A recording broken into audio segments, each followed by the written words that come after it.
Question है वो है कि जब संयुक्त जीवन बीमा पत्र खाता को बंद कर दिया जाए, जबकि इसके पहले वाला क्वेश्चन जो हमने सॉल्व किया उसमें क्या था कि संयुक्त जीवन बीमा पत्र का खाता खुला होगा। तो दोनों ही कंडीशंस अलग अलग हैं। इसमें क्या था कि इसमें लास्ट में हमें बैलेंस शीट में अपनी जॉइंट लाइफ पॉलिसी को दिखाना था, बट इसमें क्या करना होगा, इसमें हमें लास्ट में अपने बैलेंस शीट में नहीं दिखाना था। इस क्वेश्चन को कैसे सॉल्व करेंगे आइए देखते हैं। पहले क्वेश्चन देख लेते हैं। तो है ए, बी और सी 3:2:1 के अनुपात में लाभों और हानियों का विभाजन करते हुए साझेदार हैं। उनका आर्थिक चिट्ठा 31 मार्च 2016 को निम्नलिखित था। ये आर्थिक चिट्ठा दिया हुआ है। फिर कहा है कि उक्त तिथि को बी निम्नलिखित शर्तों पर अवकाश ग्रहण कर लेता है। पहली शर्त है कि संदिग्ध ऋणों के प्रावधान को घटाकर 2000 रुपये कर देना है। उसके बाद है दूसरा है कि देय व्यय 3000 रुपये से घट जाना है। फिर विनियोग पर अर्जित ब्याज 2500 रुपये था। फर्नीचर पर 10% तथा मशीनरी पर 5% हराज लगाना है। मरम्मत हेतु अदत्त व्यय जो है वो 2500 रुपये के थे। फर्म का ख्याति जो है वो 15,000 रुपये मूल्यांकित किया गया है। 40,000 रुपये के संयुक्त जीवन बीमा पत्र का बी के अवकाश ग्रहण के समय समर्पण मूल्य जो था वो 9,000 रुपये था। ए और सी ने निर्णय लिया कि संयुक्त जीवन बीमा पत्र को नए आर्थिक चिट्ठे में नहीं दिखाया जाएगा। ए और सी के द्वारा नकद लाकर बी को पूर्ण भुगतान इस प्रकार किया जाना है कि उनकी पूंजी रोकड़ का शेष 20,000 रखते हुए उनका लाभ विभाजन अनुपात 3:2 में हो जाए। फिर है कि पुनर्मूल्यांकन खाता साझेदारों के पूंजी खाते, नकद खाता तथा ए और सी का नया आर्थिक चिट्ठा बनाना है। तो आइए इस क्वेश्चन को देखते हैं। तो सबसे पहले हम लोग बनाएंगे रीवैल्यूएशन अकाउंट, जिसमें हम लोग पहले क्या दिखाएंगे। तो हमारा पहला समायोजन है कि संदिग्ध ऋणों के प्रावधान को घटाकर 2000 रुपये कर देना है। ठीक है, तो इस चीज़ को देखिए, हमारा जो आर्थिक चिट्ठा दिया हुआ है उसमें जो हमारे देनदार हैं वो कितने के हैं, 32,000 के हैं, जबकि उनमें जो प्रावधान माइनस किया गया वो कितने का है, 3,000 रुपये का। ठीक है, 3,000 रुपये का प्रावधान माइनस किया गया है। लेकिन हमें समायोजन ने बोला कि उस प्रावधान को हमें घटाकर कितना करना है, 2000 रुपये, यानी कि जो प्रावधान है वो सिर्फ और सिर्फ हमें 2000 रुपये रखना है, 3,000 रुपये नहीं। यानी कि 1,000 जो है उसमें हमें क्या करना है, 1,000 का प्रावधान कम कर देना। तो जब हम प्रावधान को कम करेंगे तो इनडायरेक्टली हमारे क्या होंगे, डेटर्स जो है वो बढ़ जाएंगे। डेटर्स बढ़ेंगे यानी कि हमारी संपत्ति क्या होगी, बढ़ेगी। तो उसको हम लोग कहाँ दिखाते हैं, क्रेडिट साइड में। तो by provision for bad debts, क्योंकि बोला है प्रावधान कम करना है तो हम लोग इसको क्रेडिट साइड में दिखा देंगे। कितना, 1,000 रुपये दिखाएंगे, क्योंकि 3,000 का हमारा प्रावधान था, बट बोला है कि हमें उसको 2,000 ही रखना है, यानी कि 1,000 रुपये से हमारे देनदार क्या होंगे, बढ़ रहे हैं। ठीक है, उसके बाद बोला है कि दूसरा है कि देय व्यय 3,000 रुपये से घट जाना है। इसका मतलब क्या हुआ कि आप अगर आर्थिक चिट्ठे में देखेंगे तो लायबिलिटी साइड में देय व्यय है, जिसका अमाउंट कितना है, 8,000 रुपये है। तो क्वेश्चन में हमें समायोजन में कह रहा है कि उस 8,000 को हमें कम करना है। कितना कम करना है, 3,000 रुपये हमें कम करना है। तो अब हमारे देय व्यय कितने के हो जाएंगे, 5,000 के। तो देय व्यय क्योंकि हमारा दायित्व है, दायित्व अगर कम हो रहा है तो एक तरीके से हमें क्या हो रहा है, प्रॉफिट हो रहा है। प्रॉफिट को हमेशा हम लोग कहाँ दिखाते हैं, क्रेडिट साइड में। तो यहाँ पर देखिएगा बाई देय व्यय यानी कि ड्यू एक्सपेंसेस कितने से कम हो रहा है, 3,000। जितने से कम होगा उसे हमें दिखाना है। ठीक है, 3,000 रुपये से कम होगा तो 3,000 रुपये का प्रॉफिट एक तरीके से हो गया, तो उसे हम लोग दिखा देंगे। उसके बाद है कि विनियोग पर अर्जित ब्याज 2,500 रुपये था। विनियोग पर अर्जित ब्याज, जो हमारा विनियोग है वो हमारी संपत्ति होती है। ठीक है, तो उस पर जो ब्याज होता है, संपत्ति पर ब्याज हमेशा मिलता है हमें। ठीक है, तो ब्याज मिलेगा तो एक तरीके से हमें क्या हो रहा है, प्रॉफिट ही हो रहा है। तो उसे हम लोग यहाँ पे क्रेडिट साइड में ही दिखाएंगे। बाई इंटरेस्ट ऑन इन्वेस्टमेंट, यहाँ पे एक्रूड हो जाएगा क्योंकि अर्जित ब्याज है ना। ठीक, कितना है, 2,500 रुपये, इसे हम लोग यहाँ दिखा देंगे। उसके बाद देखिए फर्नीचर पर 10% और मशीनरी पर 5% का हराज लगाना है। तो फर्नीचर हमारी संपत्ति है, संपत्ति में कमी आ रही है तो उसे हम लोग डेबिट साइड दिखाएंगे। तो 2 फर्नीचर हो जाएगा, कितना, 10%। तो फर्नीचर का मूल्य है 15,000, 15,000 का 10% कितना हुआ, 1,500। मशीनरी पर भी 5% का हराज है तो 2 मशीनरी हो जाएगा। मशीनरी की वैल्यू हमारी कितनी है, 50,000। तो 50,000 का 5% निकालेंगे तो कितना आ जाएगा, 2,500 रुपये। ठीक, उसके बाद देखिए मरम्मत हेतु अदत्त व्यय 2,500 रुपये था। यानी कि अदत्त व्यय जो भी होते हैं वो हमारी क्या होती हैं, लायबिलिटी होती है। तो दायित्व एक तरीके से हमारा बढ़ रहा है। तो यहाँ पर देगा 2 आउटस्टैंडिंग रिपेयरिंग एक्सपेंसेस, कितना, 2,500 रुपये, इसे दिखा देंगे। ठीक, इसके अलावा और कोई भी मदे रिवैल्यूएशन अकाउंट से संबंधित नहीं है। तो हम लोग इसको टोटल करेंगे। जब आप टोटल करेंगे दोनों साइड का, तो आप दोनों साइड ही देखेंगे कि दोनों साइड का योग जो है वो बराबर है। यानी कि इस क्वेश्चन में हमें ना ही प्रॉफिट हुआ है और ना ही लॉस हुआ है। तो कितना है योग दोनों साइड का, 6,500 रुपये, इसे हम लोग यहाँ पर दिखा देंगे। ठीक, तो ये था रिवैल्यूएशन अकाउंट। अब हम लोग बनाएंगे पार्टनर्स कैपिटल अकाउंट। तो पार्टनर्स कैपिटल अकाउंट में सबसे पहले सारे पार्टनर से कैपिटल दिखाएंगे। बाई बैलेंस बी डी हो जाएगा। ए का कैपिटल है 40,000, बी का 30,000 और सी का कैपिटल भी है 30,000 रुपये। ठीक, रिवैल्यूएशन अकाउंट में ना प्रॉफिट हुआ है ना लॉस, तो उसे हम लोग यहाँ दिखाएंगे नहीं। उसके बाद आर्थिक चिट्ठा में आप देखिए तो दायित्व साइड में हमारा सामान्य संचय दिया हुआ है। उस सामान्य संचय को तीनों ही पार्टनर्स अपने PL रेशियो में बांट लेंगे। तो यहाँ पर जाएगा बाई जनरल रिजर्व, कितना है, 12,000। तो 12,000 को 5:3:2 में बांटा जाएगा। तो हो जाएगा ए के हिस्से में आएगा 6,000, बी के हिस्से में 4,000 और सी के हिस्से में आएगा 2,000 रुपये। ठीक, तो ये हो गया सामान्य संचय का बंटवारा। अब इसके बाद बात आती है ख्याति की। तो क्वेश्चन में कहा है कि फर्म की जो ख्याति है वो 15,000 रुपये मूल्यांकित की गई है। तो फर्म की ख्याति 15,000 है, तो हमें बी का हिस्सा देखना है। तो यहाँ पे जगह 20 शेयर ऑफ गुडविल। ठीक, तो फर्म की टोटल ख्याति है 15,000 और बी का हिस्सा है 2/6 का। तो इस हिसाब से कितना हो जाएगा, 5,000 रुपये ख्याति का बनेगा। ठीक, तो 5,000 हमें उसको बी को देना है। इस 5,000 को ए और सी अपने गेनिंग रेशियो में बी को देंगे। तो यहाँ पे हमें क्योंकि न्यू पीएल रेशियो भी दिया हुआ है तो हमें पहले गेनिंग रेशियो निकालना होगा। सॉरी, यहाँ जनरल रिजर्व 5:3:2 में नहीं 3:2:1 के रेशियो में बांटा गया। ठीक है, ये गलती से हमने बोल दिया था। तो यहाँ गेनिंग रेशियो के लिए हो जाएगा, ए का गेनिंग रेशियो कितना बनेगा, तो नया है उसका 3/5 और पुराना हिस्सा है 3/6। इस हिसाब से हो जाएगा टोटल 30 एलसीएम 18 - 15 = 3/30। सी का पुराना था 2/5, सॉरी नया है 2/5 और पुराना है 1/6। तो इस हिसाब से हो जाएगा यहाँ पे 30 एलसीएम हो जाएगा और ये जगह 12 - 5 7/30 रेशियो जगह 3:7। इस रेशियो में इस 5,000 को ए और सी बी को देंगे। हो जाएगा डिस्ट्रीब्यूशन ऑफ गुडविल। ए जो है वो 5,000 का 3/10 देगा। ठीक, यानी कि 1,500 रुपये। और सी जो है वो 5,000 का 7/10 देगा, यानी कि 3,500 रुपये। ठीक, तो इसे हम दिखा देते पार्टनर्स कैपिटल अकाउंट में। तो एंट्री क्या होती है, remaining partner debit to retiring partner. तो by A by C to B. यहाँ पर बी के कॉलम में हम लोग 1,500 और 3,500 रुपये दिखा देंगे। यहाँ पर ए के कॉलम में 1,500 और सी के कॉलम में 3,500 रुपये। ठीक, ये हो गया ख्याति का हिस्सा। अब उसके बाद बोला है कि 40,000 रुपये के संयुक्त जीवन बीमा पत्र का बी के अवकाश ग्रहण के समय समर्पण मूल्य 9,000 था।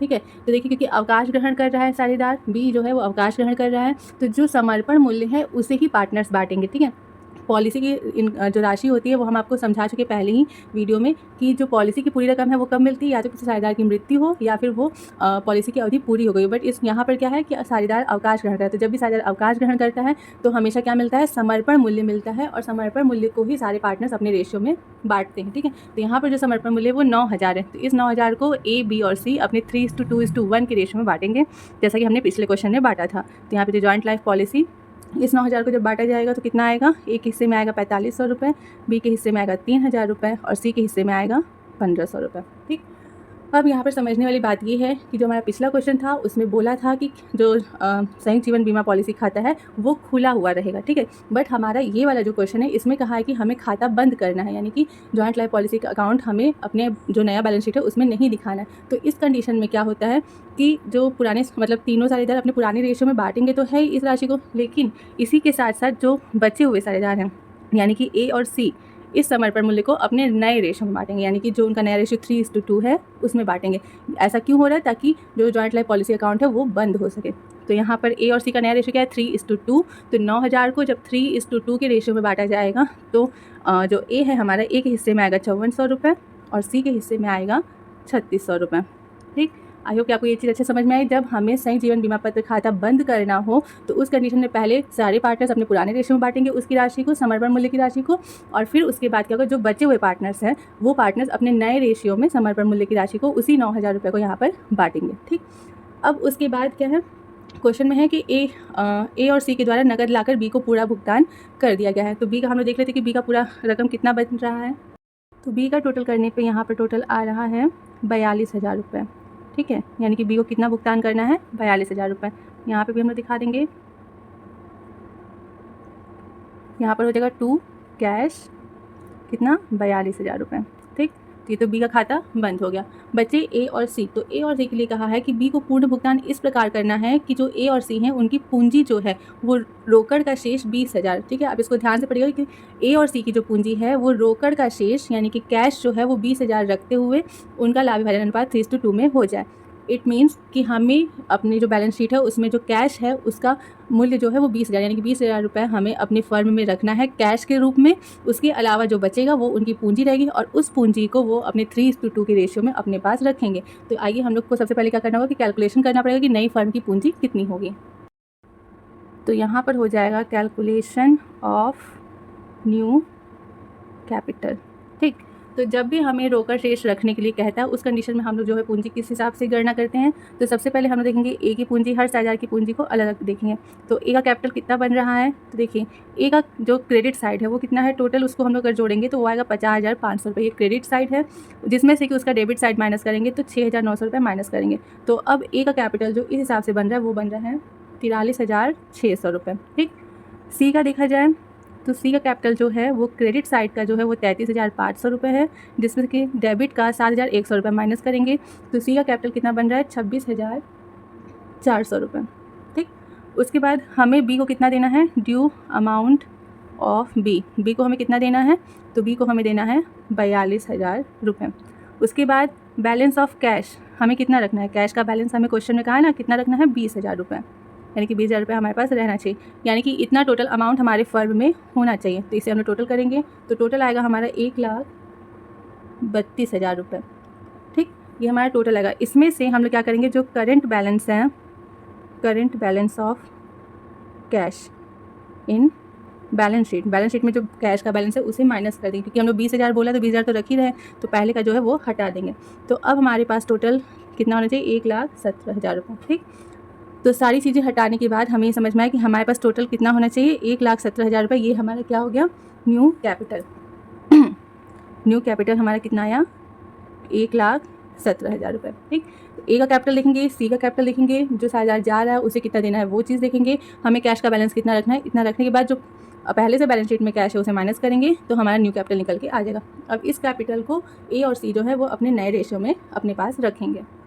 तो यहाँ हो जाएगा एस कैपिटल, यानी कि ए का कैपिटल कितना बनेगा, तो ए रखेगा 1,17,000 का, नया रेशियो कितना है 3/5। इस हिसाब से ए के पास रहेगा 70,200 का कैपिटल, और सी जो है वो रखेगा 1,17,000 का 2/5। ठीक, यानी कि 46,800 रुपये। ये उन लोग का नया कैपिटल का रेशियो है, तो इसे हम पार्टनर कैपिटल अकाउंट में दिखा देंगे।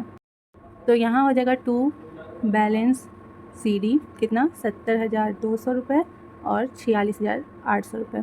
ठीक, अब ये सारी चीज़ें होने के बाद हमें ये देखना है कि ए और सी की पूंजी में कमी है या फिर उनकी पूंजी ज़्यादा है, तो उस हिसाब से वो लोग नकद लाएंगे या फिर ले जाएंगे। तो पहले ए का देख लेते हैं। तो ए का जब हम लोग डेबिट साइड देखते हैं तो डेबिट साइड ए का क्रेडिट साइड से ज़्यादा है, तो डेबिट साइड टोटल ए का कितना हो रहा है, तो हो रहा है ये 77,100 रुपये। ठीक, 77,100 रुपये, यानी कि ए को और पूंजी की राशि ले आनी पड़ेगी। कितनी लानी पड़ेगी, तो 77,100 रुपये में से जब ये क्रेडिट का बैलेंस हम लोग माइनस करेंगे तो बचेगा 26,600 रुपये की कमी हो रही है, जिसे कि ए कैश में लेकर के आएगा।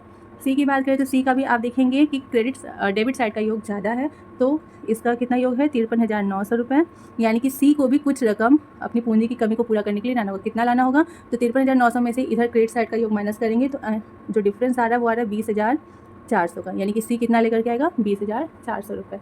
तो ये था हमारा partners capital account. I hope कि आपको काफ़ी अच्छे समझ में आएगा। अब हम लोग बनाएंगे कैश अकाउंट। तो कैश अकाउंट यहाँ पर हम लोग इसलिए सिर्फ बना रहे हैं क्योंकि हमें क्वेश्चन में कहा है बनाने के लिए, नहीं तो हमें कैश का बैलेंस पहले से तो 20,000 रुपये दिया हुआ ही है। तो हम लोग यहाँ कैश अकाउंट में सबसे पहले क्या देखेंगे, कैश का जो पहले से बैलेंस है, तो टू बैलेंस बी डी, हमारे पास 15,000 रुपये का कैश जो है वो बैलेंस शीट में पहले से है। उसके बाद जो ए है और सी है वो लोग कुछ रकम लेकर के आए हैं। तो ए कितना लाया है, ए लाया है 26,600 रुपये और सी लाया है 20,400 रुपये। ठीक, उसके बाद हमने बी को भुगतान किया है कितना 42,000 रुपये का। बस इतनी सी चीज़ें थी दिखानी थी। टोटल करेंगे तो टोटल हो रहा है 62,000 रुपये। ठीक, 62,000 में से 42,000 माइनस करेंगे तो हमारा बैलेंस सी डी कितने का बचेगा 20,000 रुपये का, जो कि हमें क्वेश्चन में कहा है। ठीक, तो ये हो गया कैश अकाउंट। अब हम लोग बनाएंगे बैलेंस शीट। तो बैलेंस शीट में सबसे पहले लायबिलिटी साइड में हम लोग दिखाएंगे क्रेडिटर्स। ठीक, क्रेडिटर्स कितने के हमारे 24,000 रुपये के। उसके बाद दे हुए है, यानी कि ड्यू एक्सपेंसेस है, कितना है 8,000 था, जिसमें से कि 3,000 हमें कम करना था, यानी कि अब हमारे दे हुए कितने के हो गए 5,000 रुपये के। ऋण है लोन कितने का 20,000 रुपये का। ठीक, उसके बाद कैपिटल दिखाएंगे ए और सी का, तो 70,200 रुपये और 46,800 रुपये। टोटल हो गया 1,17,000। उसके बाद हम लोगों ने आउटस्टैंडिंग रिपेयरिंग एक्सपेंसेस दिखाया था, उसे भी यहाँ पे दिखा देंगे कितना 2,500 रुपये का। ठीक, आएंगे एसेट साइड में, तो हमारा सबसे पहले है कैश जो कि है 20,000 का। देनदार डेटर्स जो हैं वो थे 32,000 के, जिसमें से कि जो अब प्रोविज़न है वो कितने का माइनस होगा 2,000 का सिर्फ और सिर्फ। अब हमारे देनदार कितने के हो गए 30,000 के। रहतिया स्टॉक का मूल्य चेंज हुआ नहीं है तो 25,000 ही दिखाएंगे। इन्वेस्टमेंट हमारा है 20,000 का, जिसमें कि एक्रूड इंटरेस्ट जो है वो इसी में ऐड हो जाएगा। ठीक, आप चाहे इसको अलग दिखाइए चाहे इसमें ऐड करके दिखाइए, दोनों ही सेम है, 22,500 रुपये। उसके बाद फर्नीचर है, फर्नीचर 15,000 का था, माइनस होगा डेप्रिसिएशन 1,500 का, तो अब हमारा फर्नीचर हो गया 13,500 का। मशीनरी 50,000 की, माइनस होगा डेप्रिसिएशन 2,500 रुपये का, तो मशीनरी हो जाएगी 47,500 की। लास्ट में है ख्याति गुडविल 10,000 की। अब क्योंकि हमें JLP यानी कि जॉइंट लाइफ पॉलिसी यहाँ नहीं दिखानी, तो हम लोग नहीं दिखाएंगे। और क्यों नहीं दिखाएंगे, क्योंकि हमने पहले ही उसका खाता बंद कर दिया है बचे हुए पार्टनर्स में उसे बांट करके। तो अब हो जाएगा, यहाँ पर टोटल कर देंगे। टोटल हमारा आएगा 1,68,500 रुपये दोनों साइड का। ठीक, तो आई होप कि आप लोग को ये क्वेश्चन काफ़ी अच्छे से समझ में आया होगा। तो अगर आपको JLP का कॉन्सेप्ट क्लियर है तो ये क्वेश्चन आपको काफ़ी अच्छे से समझ में आएगा। अगर आपने वो वीडियो नहीं देखी है तो डिस्क्रिप्शन में हम लिंक उस वीडियो का दे देंगे, आप जाकर वहाँ से देख सकते हैं कि JLP क्या होता है और समर्पण मूल्य क्या होता है। ठीक है, तो इसी के साथ आज का हमारा ये वीडियो यहीं पे समाप्त होता है। मिलते हैं नेक्स्ट वीडियो में।